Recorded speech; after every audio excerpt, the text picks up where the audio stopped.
Hello my YouTube family, आप सबका मेरे चैनल पर स्वागत है। आज हम वाक्यांश के लिए एक शब्द पार्ट 8 पढ़ेंगे। ये हमारी वाक्यांश के लिए एक शब्द की 8वीं वीडियो है, ठीक है। और वाक्यांश के लिए एक शब्द है 262वां, ठीक है। कौन सा है? 262वां। तो चलो शुरू करते हैं, ठीक है। क्या कह रहे हैं कि जहां धरती और आकाश, जहां धरती और आकाश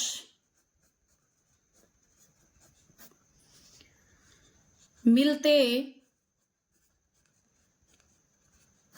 दिखाई देते हैं, ठीक है। जहां धरती और आकाश मिलते हुए क्या करते हैं? दिखाई देते हैं। कई बार हम देखेंगे, छत पे खड़े होके देखते हैं, या हम किसी खुली जगह पे जाके देखते हैं, खेतों वगैरह में। तो क्या होता है, हम जब दूर दृष्टि डालते हैं तो ऐसा लगता है कि धरती और आसमान जो है दूरी पर, एक लंबी दूरी पर जाकर क्या करते हैं कि मिलते हुए दिखाई देते हैं। वो मिलते नहीं है, मिलते हुए प्रतीत होते हैं, दिखाई देते हैं। तो उसको हम क्या कहेंगे? उसको हम कहेंगे क्षितिज, ठीक है। उसको हम क्या कहेंगे?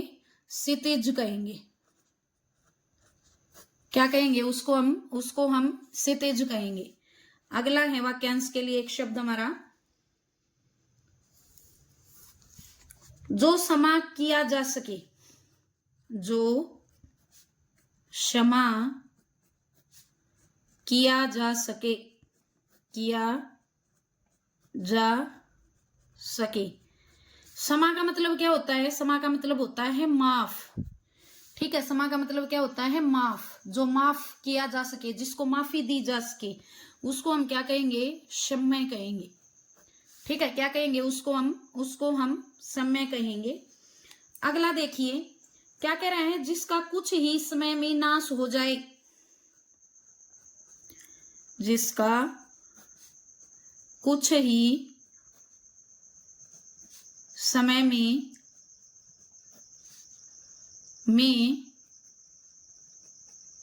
नाश हो जाए।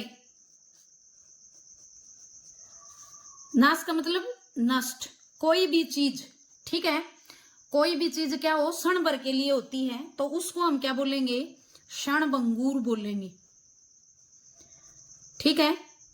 क्षणभंगुर बोलेंगे। जो बहुत जल्दी जैसे क्या हो जाती है, नष्ट हो जाती है, उसको हम क्या बोलेंगे? क्षणभंगुर बोलेंगे। उसके बाद क्या है? जो क्षमा करने वाला हो। जो क्षमा करने वाला हो, ठीक है। जो क्षमा करने वाला हो उसको हम क्या बोलेंगे? क्षमाशील बोलेंगे, ठीक है। जो क्षमा करने वाला हो उसको हम क्या बोलेंगे? क्षमा का मतलब मैंने ऊपर भी बताया था, माफ, माफी जो देने वाला होता है, ठीक है। क्षमा का मतलब माफ या माफी, माफी देने वाला क्या कहलाता है? क्षमाशील कहलाता है। क्या कहलाता है? क्षमाशील कहलाता है। अगला देखिए, आकाशीय पिंडों,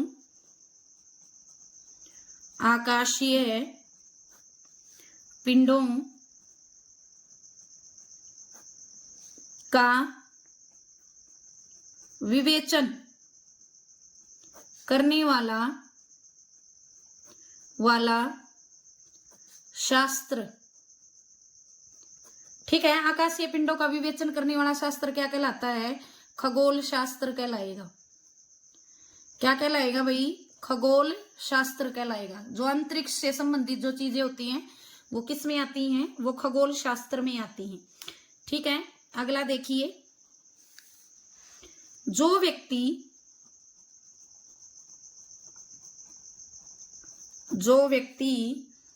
अपने हाथ में तलवार लिए रहता है, तलवार लिए रहता है, ठीक है। जो व्यक्ति अपने हाथ में अपने आपने कई बार मूवी में देखा होगा, फिल्मों में देखा होगा, या किसी नाटक में देखा होगा कि कई बार राजा महाराजाओं की जो वो फिल्में आती हैं या जो नाटक आते हैं, उनमें आपने द्वारपालों को हमेशा हाथ में तलवार लिए बाहर खड़ा हुआ देखा होगा। ठीक है, तो हमेशा तलवार लेके जो खड़ा रहता है उसको हम क्या बोलेंगे? खड्गहस्त। क्या बोलेंगे उसको? खड्गहस्त। खड्ग का मतलब क्या होता है? खड्ग का मतलब तलवार होता है और हस्त का मतलब हाथ में धारण किए हुए। अगला देखिए, दूसरों के मत का विरोध करने वाला। दूसरों के मत का विरोध करने वाला। विरोध करने वाला। दूसरों के मत का मतलब क्या होता है? मत का मतलब होता है राय।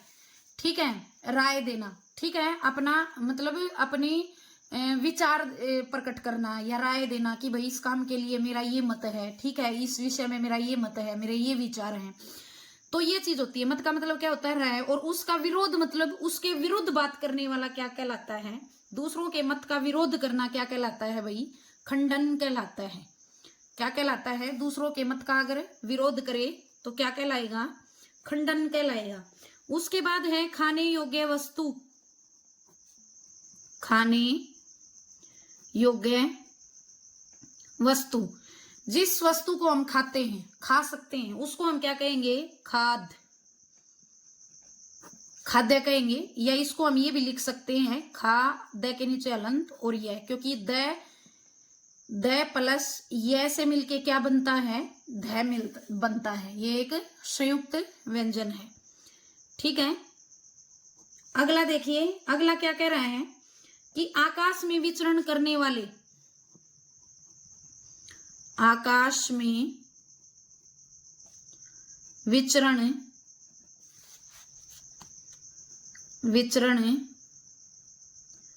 करने वाले जंतु बोल सकते हैं हम, जीव जंतु जो बोलते हैं। विचरण का मतलब घूमने वाले। घूमने मतलब उड़ने वाले, ये वाले। ठीक है, जैसे पक्षी करते हैं तो उसको हम क्या कहेंगे? नभचर। ठीक है, उसको हम क्या बोलेंगे? उसको हम बोलेंगे नभचर। आगे है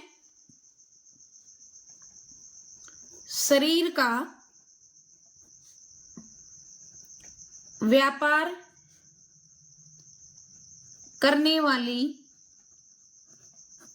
स्त्री।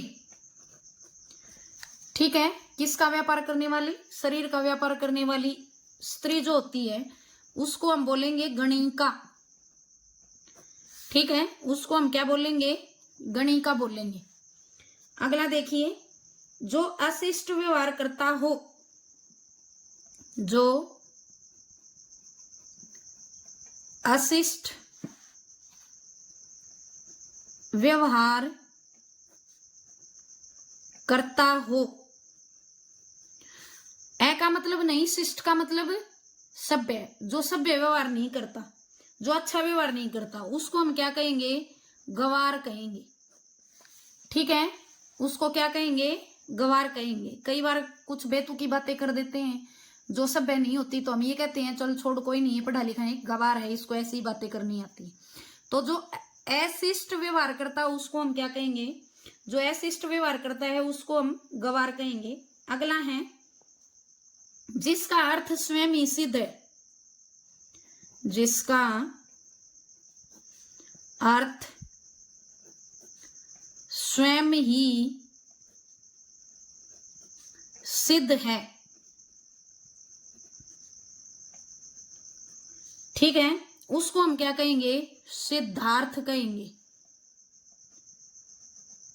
सिद्धार्थ। जब हम अलग अलग इसकी संधि करेंगे तो क्या हो जाएगा? सिद्ध प्लस अर्थ। तो सिद्ध मतलब सिद्ध है, प्रमाणित है। अर्थ मतलब जिसका अर्थ स्वयं ही सिद्ध है उसको हम क्या कहेंगे? सिद्धार्थ कहेंगे। ठीक है, उसको हम क्या कहेंगे? सिद्धार्थ कहेंगे। अगला है आकाश को स्पर्श करने वाला। आकाश को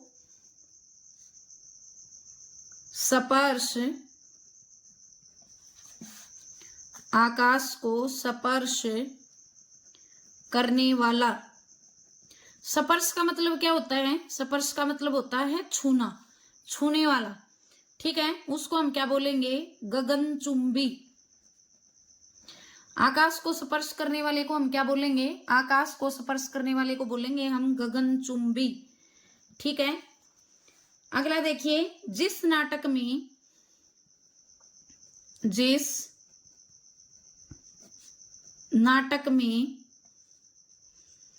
संवाद गीतों के रूप में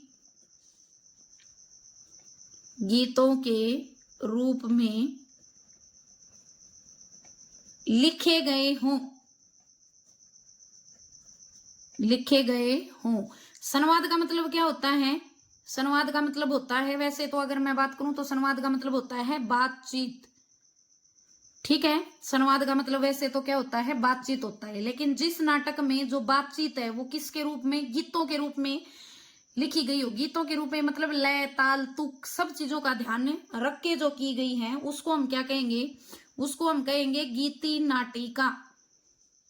गीति नाटिका क्या बोलेंगे उसको? उसको बोलेंगे गीति नाटिका, या हम उसको बोल सकते हैं गीति नाट्य। ठीक है, क्या बोल सकते हैं? गीति नाट्य या गीति नाटिका। ठीक है, दोनों ही सही है। नाट्य का मतलब नाटक, गीति मतलब गीत द्वारा लिखा गया हो। अगला देखिए, अगला है गुप्त रूप से घूमकर सूचना देने वाला। गुप्त रूप से घूमकर सूचना देने वाला। सूचना देने वाला, गुप्त मतलब चोरी छिपे, रहस्यात्मक ढंग से, उसको हम कहेंगे गुप्तचर। ठीक है, उसको क्या बोलेंगे? उसको बोलेंगे गुप्तचर। क्या बोलेंगे? गुप्तचर। फिर है हर पदार्थ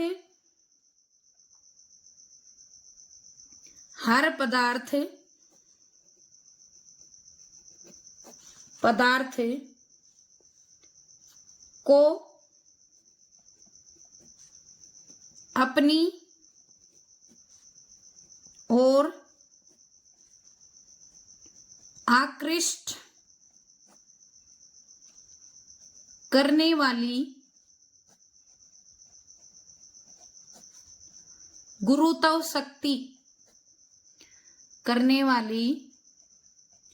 गुरुत्व शक्ति देखो, अपने हर पदार्थ को अपनी और का मतलब यहां है की तरफ। और का मतलब क्या है? की तरफ। आकृष्ट मतलब आकर्षित करने वाली, खींचने वाली बोले तो। ठीक है, उस गुरुत्व शक्ति को हम क्या कहेंगे? गुरुत्वाकर्षण। गुरुत्वाकर्षण। ठीक है, क्या बोलेंगे उसको? गुरुत्वाकर्षण कहेंगे। अगला देखिए,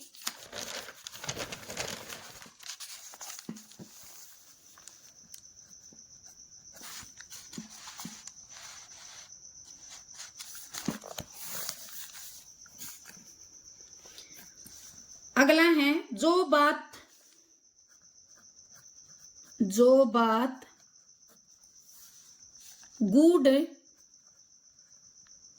गूढ़ का मतलब होता है रहस्यपूर्ण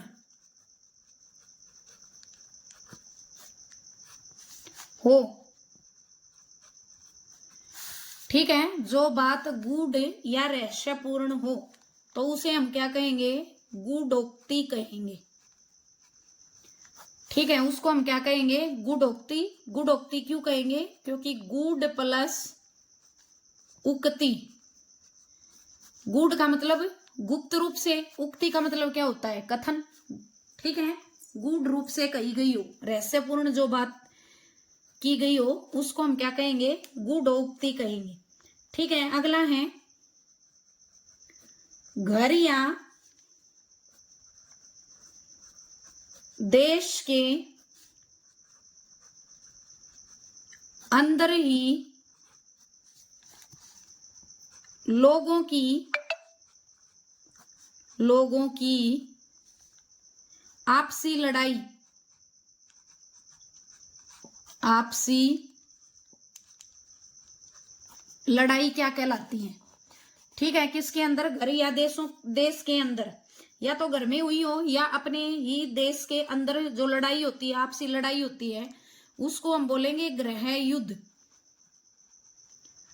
ठीक है, गृह का मतलब घर और युद्ध का मतलब लड़ाई, उसको क्या बोलेंगे? गृह युद्ध बोलेंगे। ठीक है, अगला देखिए,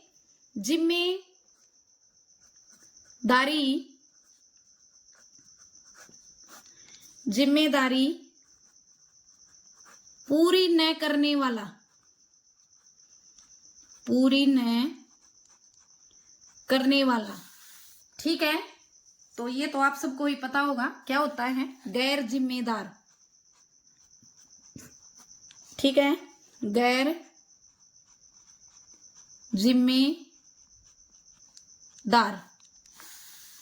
हम भी कई बार बोल देते हैं, कोई काम ठीक से नहीं करता, जिसको हमने काम सौंपा है, तो बोल देते हैं बड़े गैर जिम्मेदार हो भाई, तुमने अपना काम ठीक से नहीं किया या टाइम पे नहीं किया।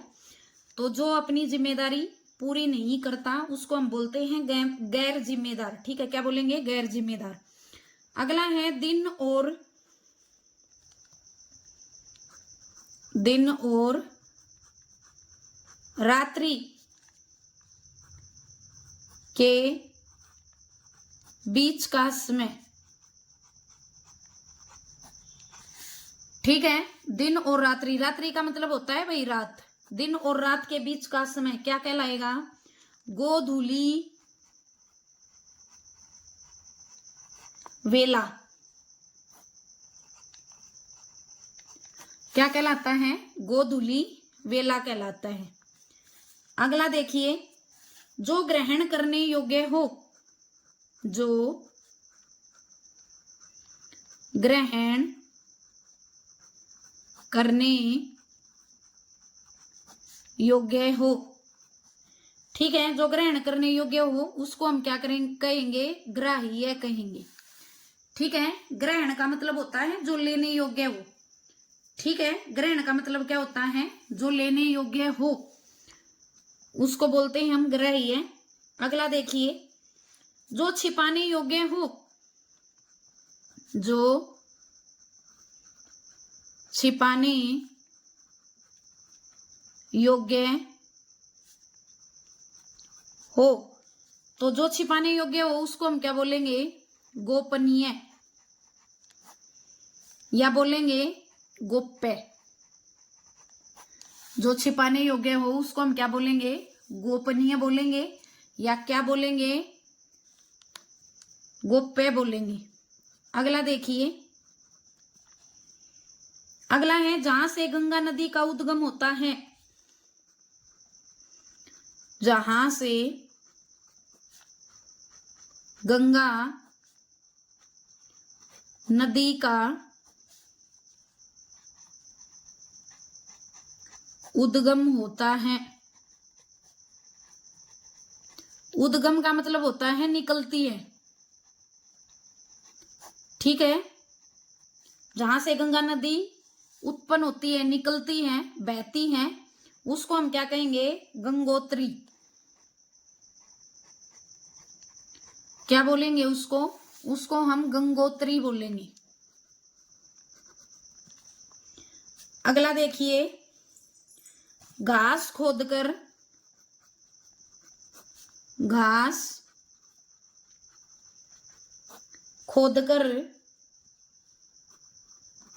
जीवन निर्वाह करने वाला, निर्वाह का मतलब होता है भाई गुजारा। ठीक है, निर्वाह का मतलब क्या होता है? गुजारा। तो उसको हम क्या कहेंगे? घसियारा। ठीक है, उसको हम क्या कहेंगे? घसियारा कहेंगे। अगला देखिए, जो पदार्थ घुलने योग्य हो, जो पदार्थ घुलने योग्य हो। ठीक है, जो पदार्थ घुलने योग्य हो उसको हम बोलेंगे घुलनशील। ठीक है, जो पदार्थ घुलने योग्य हो उसको हम क्या बोलेंगे?